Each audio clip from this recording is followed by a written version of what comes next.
Welcome to Handmade History.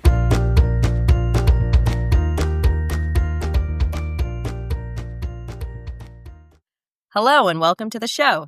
I'm Alicia. And I'm Sonia. Today we are going to talk about hair, both fancy hairdos and crafts made from hair. And this episode is brought to you by Folkwear Patterns. Are you inspired by what you learned about on Handmade History? Ready to bring those techniques into your own sewing room? At Folkwear, we specialize in authentic sewing patterns for historic and folk clothing from around the world. Whether you're dreaming of an Edwardian bodice, a traditional dirndl, or an 18th century working dress, we have meticulously researched patterns that honor the original garment and construction methods.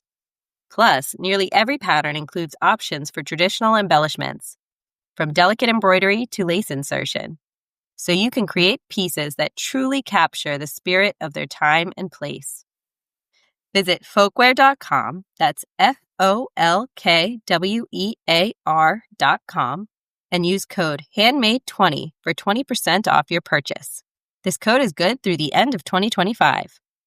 Folkwear, where history meets your hands. Thank you, Folkwear. Thank you, Folkwear. So, the topic of hairwork was suggested to me by a friend and listener, Andrea. Thank you, Andrea. And today we're going to talk about a broad range of hairwork, not just the Victorian era jewelry made out of hair that you might be picturing, but we'll also talk about that. Sonia, would you like to kick us off? Yeah. So, what is hairwork? Hairwork is any craft that includes the use of hair. Hairwork is done with all types of hair, including horsehair and other kinds, to make everything from musical instruments to furniture. For our purposes, we are going to talk about human hair. We'll talk both about crafting hair that is on people's heads, either naturally or in a wig, as well as crafts made using human hair as a material to make other things. So hair occupies a uniquely symbolic space. It carries a lot of implicit or explicit meaning in many different cultures. It can be associated with power or sexuality or both. For example, the biblical figure of Samson was a hero of the Jewish people whose immense strength was connected to his hair. When he cut it, he was captured and blinded. It can also signify gender. Different cultures associate different hairstyles with different genders. In the Disney movie Mulan, when Mulan decides to dress as a man and take her father's place in the Chinese army, she cuts off her long feminine hair with a sword in a very powerful moment and ties up the rest in a masculine bun. She also leaves her fancy flowered hair comb on her father's nightstand and takes his orders calling him up to the army. Covering and uncovering your hair shows respect in different contexts. For example, it's appropriate to take off your hat in a ballpark when the national anthem is playing. It's also part of some religious and cultural traditions for people to cover their hair as a part of their everyday clothing. For example, some Muslim women wear headscarves. Many Sikh men and women do not cut their hair, and some wear turbans. And from the colonial era up until a few decades ago, about the 1960s, it was the norm for American adults to wear hats in public. And when I was thinking about this, I was thinking that the craft of hat making or millinery would be a good episode. What do you think, Sonia? Yeah, that sounds fun. Super fun. Of course, hairstyles reflect the fashion of the era. Bangs and fake hair were common for women in the 80s, while beehive hairdos were the style in the 60s. And finally, hair can signal subculture. Punk subculture in the 70s and goth subcultures in the 90s used hair color and style to show membership. So hair has always had and continues to have a lot of meaning, and crafts made with hair have unique symbolic power. And people have been crafting the hair on their heads for thousands of years, using a variety of styles. And I thought we would start with an interesting mummy who was recently found. In 2023, a mummy with brown locks was discovered in Peru. And locks are a hairstyle that involves twisting the hair into tight cords, and people still wear these today. These locks look just like modern locks. They were perfectly preserved, despite the fact that they date to 1000 CE. This mummy was a woman buried under a pyramid in the Miraflores district of Lima, and she was a member of the Ichsma culture, which predated the Incas. And the pyramid is called Huaca Pucllana, and it was important to several different cultures before the Ichsma, and it is still preserved today in the city. And statues and carvings also show how other ancient people crafted their own hair.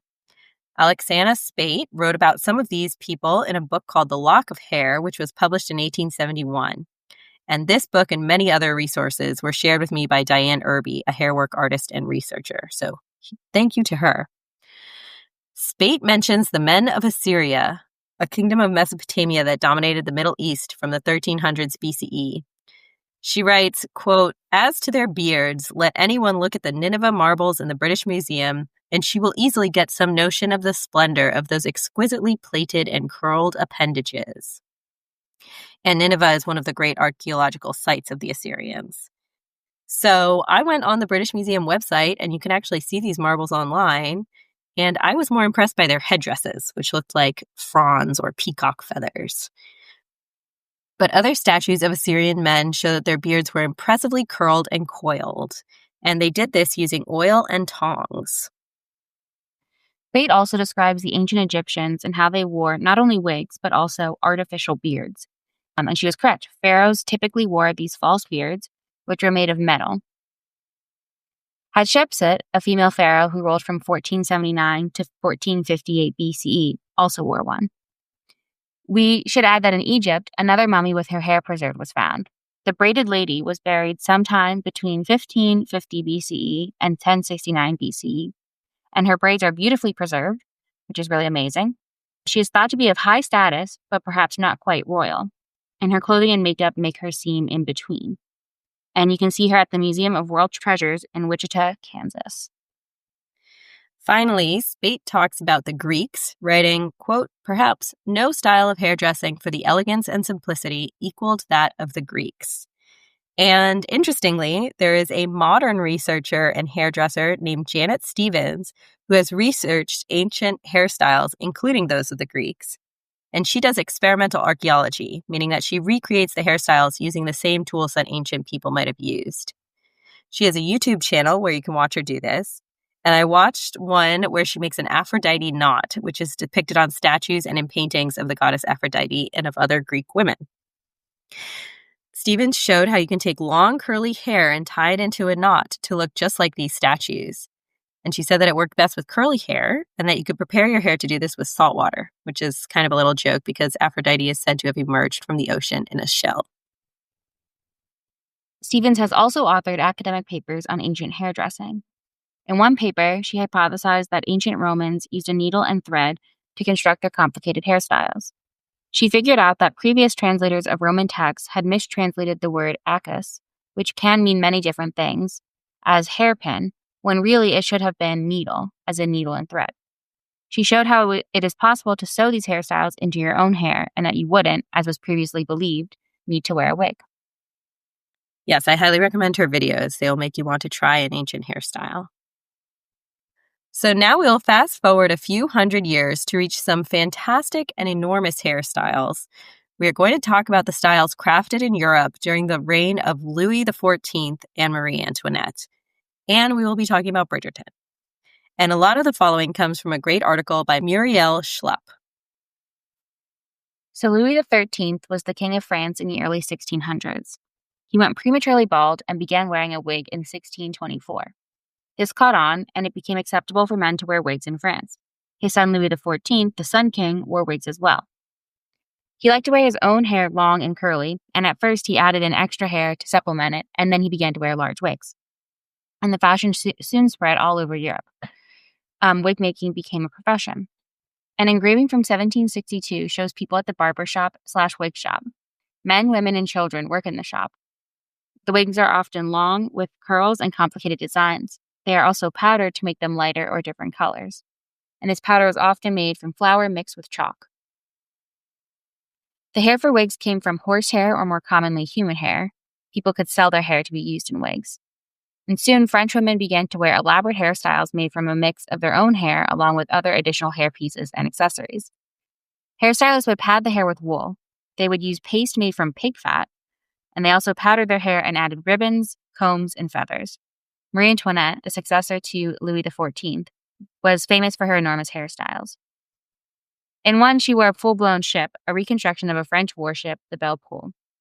Other noble women wore scenes in their hair commemorating current events. Their hairstylists might add in miniature cannons or hot air balloons.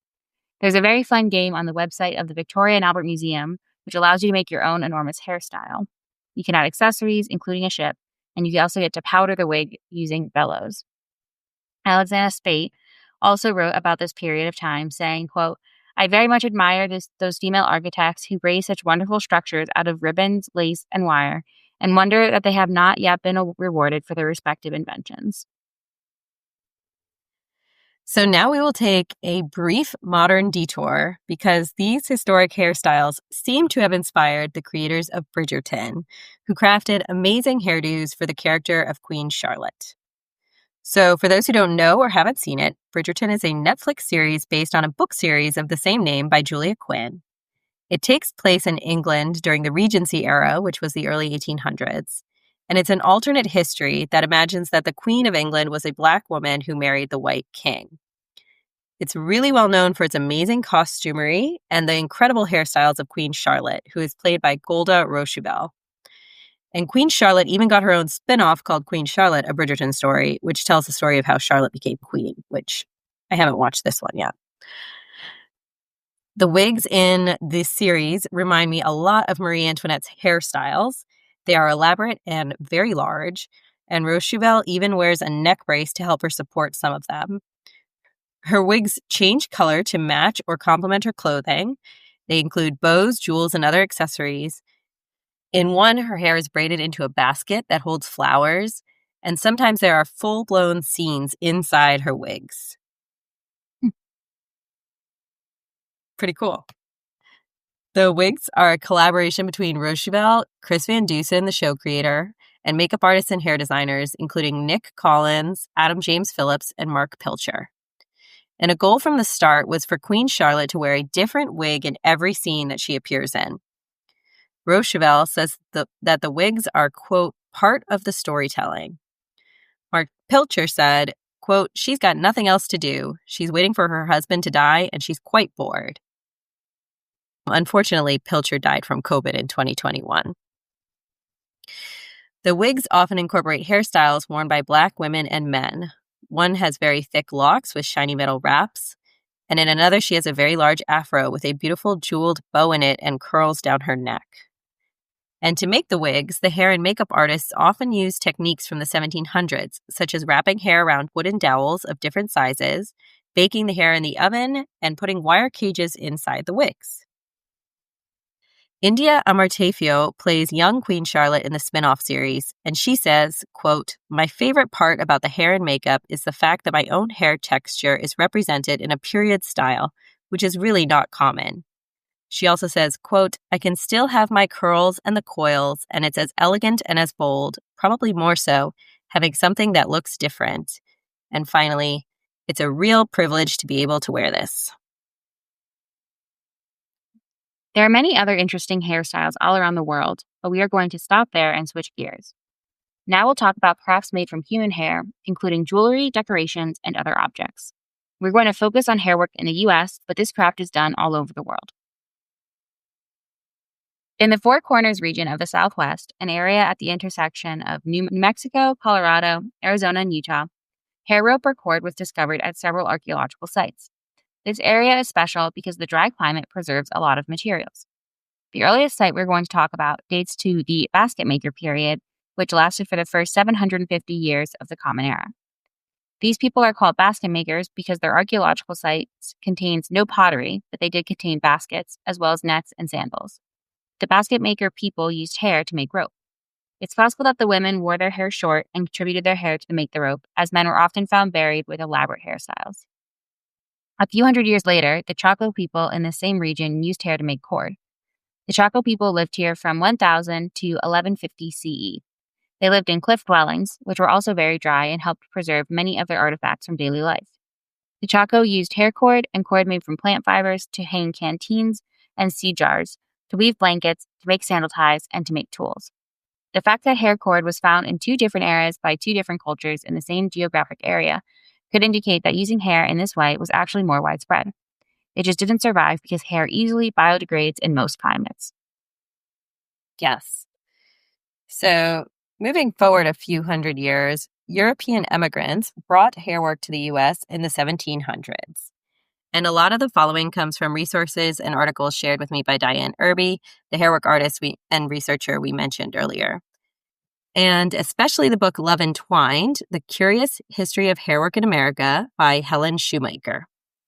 So back in Europe, haircraft was done in many countries, including the UK, Sweden, Finland, and Norway.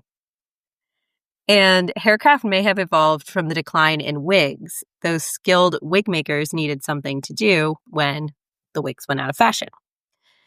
So in the US, it was done by both amateurs at home and by paid professionals. At home, women used hair as thread in embroidery, often to commemorate a loved one who had died. They might also combine hair from the person who had passed with their own hair. And it could also be a symbol of love or friendship. They might combine their hair with a living person also. I saw a silk pincushion that had 2 different colors of human hair chain-stitched around the edge. People also paid professionals to make their hair or a loved one's hair into jewelry or as a fancy backing on a miniature portrait. Jewelers might make hair brooches or rings. Professional miniaturists, painters, might also make fancy hairwork backings for their tiny portraits. And silver and goldsmiths also worked with hair. Some professionals worked at home. An ad for M. Sauvage from 1799, quote, "Those persons who are desirous of having hairwork plaited for rings, bracelets, lockets, will please apply to M. Sauvage at the house she resides in." And others traveled. It was typical for a miniaturist to go from place to place offering his services.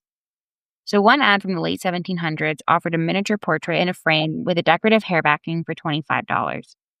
Other hairwork artists worked in shops. William Coleman was a goldsmith who owned a shop in Fells Point neighborhood of Baltimore. An ad for his hairwork said, "He plaits hair and forms it into ciphers, sprigs, figures, or any other device for rings, lockets, etc., patterns of which may be seen at his shop." Ciphers were hair decorated with fine gold work. Shoemaker writes that at this time, quote, "more hairwork was created by professionals than by amateurs." Hairwork exploded in the 1800s and peaked here in the U.S. from the 1850s through the 1880s. And we can once again attribute this fashion to a queen. So I found a great article on this in an old issue of Worn Fashion Journal, which was a very cool Canadian magazine in the 90s. So Queen Victoria of England's husband, Prince Albert, died in 1861, and Queen Victoria plunged into mourning. She withdrew from society 4 months out of the year from then on. She wore black mourning clothes for 40 years until she died, and she kept Albert's room, quote, "a perpetual shrine." Servants would even lay out clothes and shaving tools for Albert. And Victoria herself said she knew that it, quote, "appeared excessive," but the result was that mourning was fashionable. The craft of hairwork spurred an economic ecosystem. Men and women had careers as professional hairwork or fancy work makers. Though sources from this time period depict mostly white men and women practicing this craft, there were black professional fancy workers. Companies sold supplies like jewelry fixings, as well as finished objects. Magazines published patterns and instructions. Shoemaker writes that, quote, "women's periodicals produced copious instructions for crafters to follow." 4 types of hairwork were popular in this time period. These are detailed in a great presentation that Irby was kind enough to share with us. So the 4 types were table braiding, palette or flat work, sepia painting, and wire work. We'll start with table braiding. Table braiding is a method of braiding hair into cord. It is done using a special table with a hole in the middle, and the hair is woven on spools. So you crisscross the hair and it forms a cord down through this hole in the center of the table. And it's similar to the Japanese craft of kumihimo, which I have done using embroidery floss and a cardboard circle, like on a small scale. And it's a simple method, but it makes a strong cord that can be used to make rings, bracelets, necklaces, and watch chains. The cord is molded into shape, boiled, and then dried in an oven before it's mounted or made into jewelry. So in palette or flat work, hair is laid flat and glued onto another material that is cut into shapes. The shapes are used to make a picture or design, such as flowers. This might be very tiny, like a miniature, or could be larger.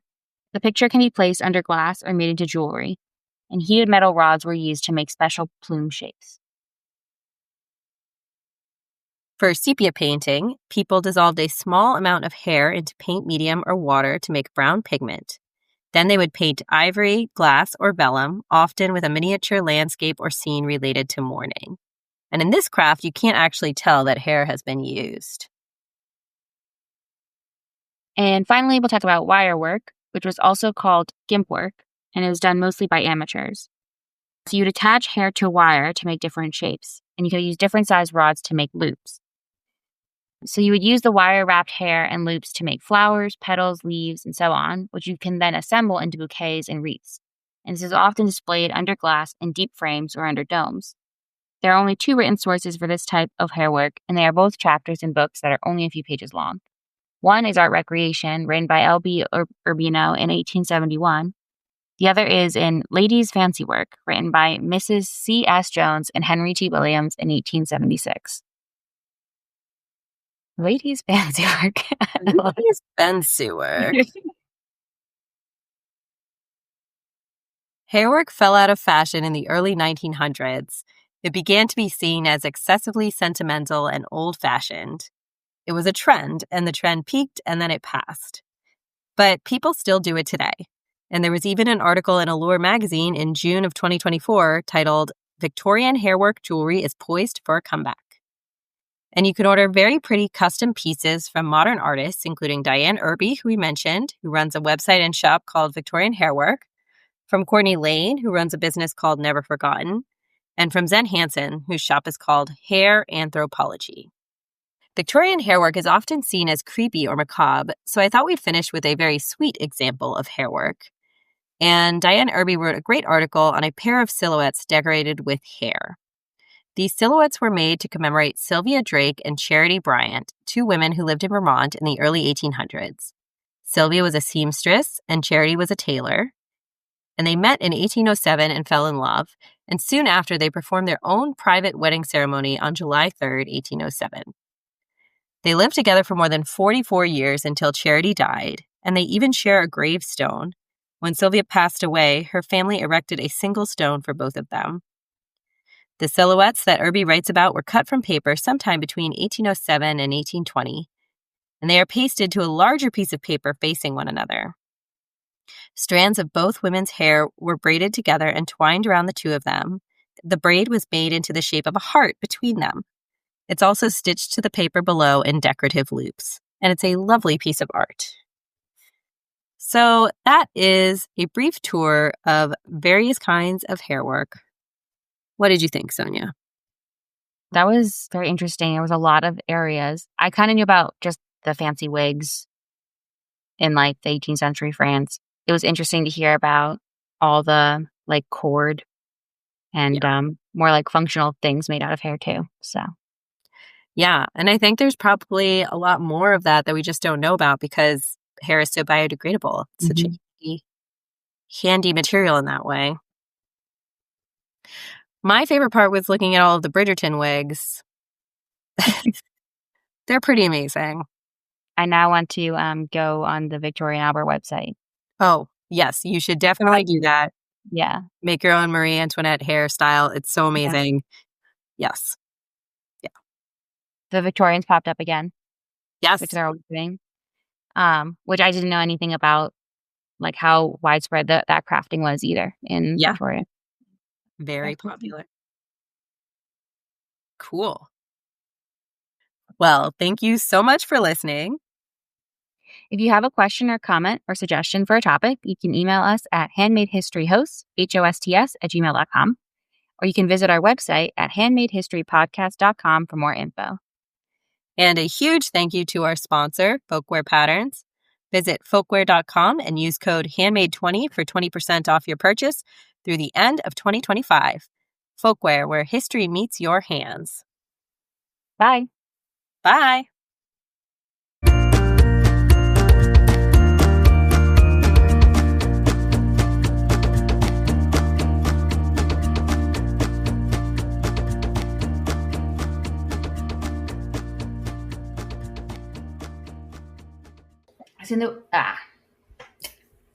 We got a blooper. Yeah, we really needed one. We're doing too well. We were doing too well. Yeah, we really were.